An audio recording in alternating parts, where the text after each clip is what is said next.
Welcome back to the Coming Out Happy podcast. We are your hosts, Danny and Keely, your LGBTQ plus life coaches, and we're so glad that you're here. The Coming Out Happy podcast is here to help you reconnect with your authentic self so you can absolutely crush your love life. And if you're listening on Apple Podcasts, don't forget to leave a 5-star rating and review, and we hope you enjoy the show.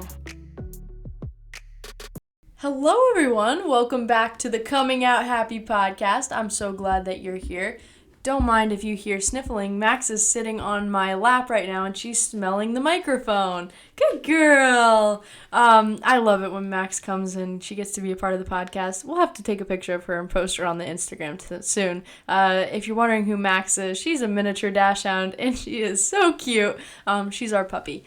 But anyway, let's get back to the podcast. Sorry, got a little carried away there, Danny. I'm your host, Keely, with my favorite, most beautiful girlfriend, Danny. And also, we're life coaches We're your together. LGBTQ plus life coaches. We're your LGBTQ plus life coaches, but Danny's also my girlfriend, so I wanted to introduce her as the most beautiful girl in the world to me. Okay, let's get into it today. So today, before we get started, let's just talk about a few things. A couple things I want you to do on this podcast today. I want you to send us a message on Instagram at Coming Out Happy and let us know how you're resonating with this podcast. I want to hear where you're from in the world and how you're resonating. So at Coming Out Happy on Instagram, that's your task for the day. I'd love to hear it and can't wait to hear from you. So then the second thing is we have our lives every single Monday. We are going live on our Instagram at Coming Out Happy, also on our TikTok, Coming Out Happy Team. And that's at 3 p.m. PST, 6 p.m. EST. So don't miss the lives. We have something planned for you every single Monday. And also on Friday, we have our new podcast episodes that go out every single Friday. So that's what we have coming up for you. If you have any other questions, don't hesitate to reach out and send us a little message. But Danny, do you want to introduce our topic for the day? Let's switch it up. Our topic is discussing all about if you've outgrown your current partner. I love this topic because I have been through this myself where a relationship has run its course and it's done all we could. We tried to figure everything out, but it just doesn't work anymore. Have you ever been through it where you just kind of felt like you've outgrown the relationship? Yes. And sometimes I think back to past relationships and I think, wow, I feel like I really couldn't have grown anymore. You know, being with that person or, you know, whatever it was, I was stuck.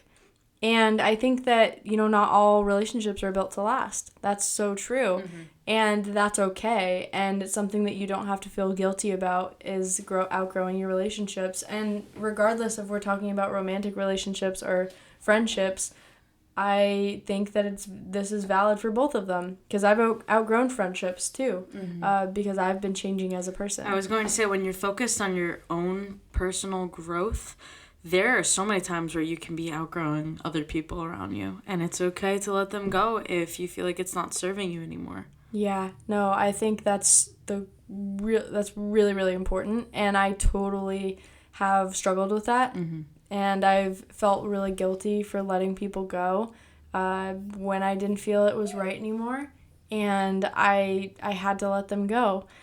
Dan, do you want to tell everyone what just happened? I took off Max's leash. No, her collar. Oh, sorry. Her collar. Sorry, I hear her She's crying. Upset. I just wanted to give her a breather. Okay, I know. It's not the same thing. What did you just send me on TikTok? What? Danny just sent me something like, why do I feel like my dog's collar is the same as taking off a bra? Yeah. It's not though, right? Like, this is Max's home. For some reason, I think her collar comforts her. Okay, let's just take a little intermission. You can continue. Okay. I need to put her collar back on. I'm going to start by talking about a few of the things that you may be experiencing when it comes to outgrowing your partner, how to know.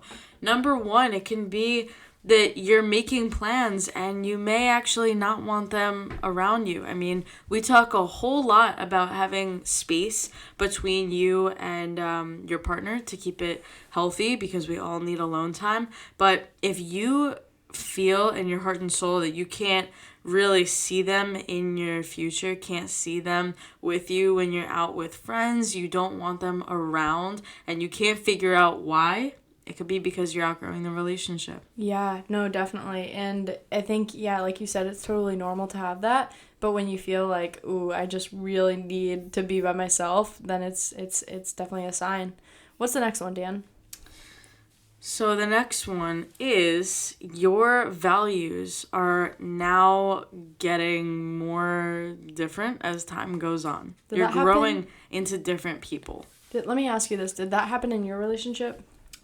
You know, Past? our values were never similar, so I think that was the starting point of it. So it's not like we had, and every single person is different. Me and Keely don't have exactly the same values for everything, but in order to be in a relationship with someone you want to be around, usually you have similar values in some ways.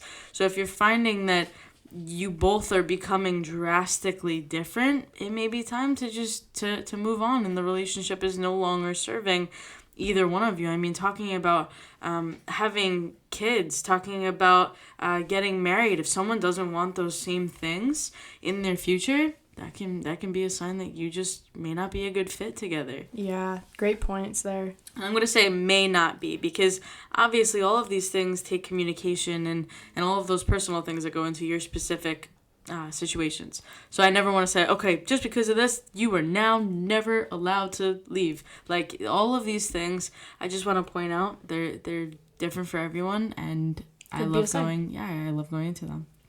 The next one is you're not doing all the activities that you used to do. Let's just say you went to the movies, you loved that, and all of a sudden you're giving it up, not because of quarantine, but because you just don't want to spend more time together. And that's kind of similar to the first one. Planning dates. Yeah, but I would say the shared things that you used to love doing together, you no longer want to be doing together. Maybe you're thinking that it's immature, it's not fun anymore. Like, all of those things may be coming to a point and you just don't like to do them. Yeah, no, I definitely think that's so true, and it could be a sign that you're just losing some of that chemistry you once had. Mm-hmm.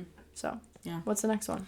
The next one is, let's talk about it. Okay, this is an interesting one, but you may be fantasizing about being with other people. Oh, and this is only specifically talking about a monogamous relationship, of course, because in an open relationship, this would be different, or a poly relationship, this is different. But when we're discussing a monogamous relationship, when you're thinking about being with other people, I think it's normal to be thinking about possibilities, but if you're constantly thinking about what it's like to be with other people, it may be time to kind of let this go. Maybe you're done with this relationship and you want to explore different options. If you're so focused on daydreaming about what it's like to be with other people, it's probably a sign that you're not focused on the person that you're with. Yeah, and I think a lot of people don't know how to get out of something, that is so, like, you feel like you're intertwined. Have you felt that way before? 100,000%. And so then they just still talk to other people, but they're dating that person. Oh, what do you mean? Well, I'm talking about cheating, but usually cheating could be different for everyone, mm-hmm. But I'm saying, thinking about that person, but not knowing how to tell the person that you're with, and then they go and be with that person they're fantasizing about. Mm-hmm. And that's what it could lead to, right? If you don't communicate and you're not open about how you're actually feeling, and you're feeling resentful in your relationship. Mm-hmm. So it could be a sign for sure. Yeah. All of these things have happened in our life for sure, in our separate lives. But outgrowing people could be a part of the process, Not every person that comes into your life is meant to stay, and it is 100% completely okay. But it's time for you to take care of yourself. If you're feeling like you've definitely outgrown the romantic relationship in your life, you're ready to move on, you're ready to find someone that may be more similar to you, may want the same things as you, maybe on the same growth journey as you. I remember I was definitely with people who didn't care about their personal growth, and that was a sign for me that it was time to move on. Yeah, and what else do you think, went on in your relationships that you felt kind of held you back from getting out of it? Held me back from getting out? Yeah, because all those codependency things. Of course, but I mean, we're talking about outgrowing relationships. Why did you stay in the ones that you outgrew? I think I was afraid that I wouldn't find anyone else. And Me too. yeah, and I was so comfortable in that relationship. How many times do we see clients coming to us saying that they're so comfortable in their marriages, they're so comfortable in their relationships that they are afraid of what life could look like after. Yeah, fear is if huge. they're not in that relationship. A lot of times we lean on our romantic partners for the things that we need to be giving back to ourselves. And I think a lot of you listening are focused on your growth and self-love. And a lot of you may be thinking, oh, I think I've definitely hit a point with the person that I'm with. Or I've definitely been there. And it's okay. It's okay to be at a place where you just aren't connecting with that person anymore. And no matter how hard you may be trying, maybe it's time to let them go. Yeah. What do you think the best way to go about that is, letting someone go? I think it's just all about communicating what you're feeling. Yeah. Right? It's all about just explaining what's going on, what you've been through, what you're looking for, and if there's anything that you can try to figure out together. But if there's no way of figuring it out, it's time to part ways. There's nothing really else that you can do. Yeah, one of my favorite things I like to say is the truth will always set you free. And I felt that in my own life with, coming out and leaving toxic relationships and moving on from people I outgrew, is that being honest and communicating is the only thing that ever set me free. And I think that's all you can do. Really, there's no right or wrong way. It's just being real, being authentic with what you feel. Yeah. And that's so important. And it's definitely really, really hard. But, we're all trying to figure it out together. Keely and I have definitely had to let go of a lot of people in our life that just weren't serving us anymore. And I'm sure people may have said that about us at some point, and that's 100% completely okay. Yeah. But all of this is really important. Outgrowing is a part of life. It's a part of the self-growth process. But thank you so much for listening to this podcast episode. This is huge of self-growth, and we're always here to continue supporting you on your journey. Yeah, we'd love to hear how you're resonating. Remember, at the beginning, send us a message at Coming Out Happy on Instagram. I want to hear what you're connecting with. Let us know you listened to this episode. We'd love to hear from you. And if you're listening on Apple Podcasts, make sure to leave a 5-star rating or review if you liked it. And I can't wait to see you all in the next episode.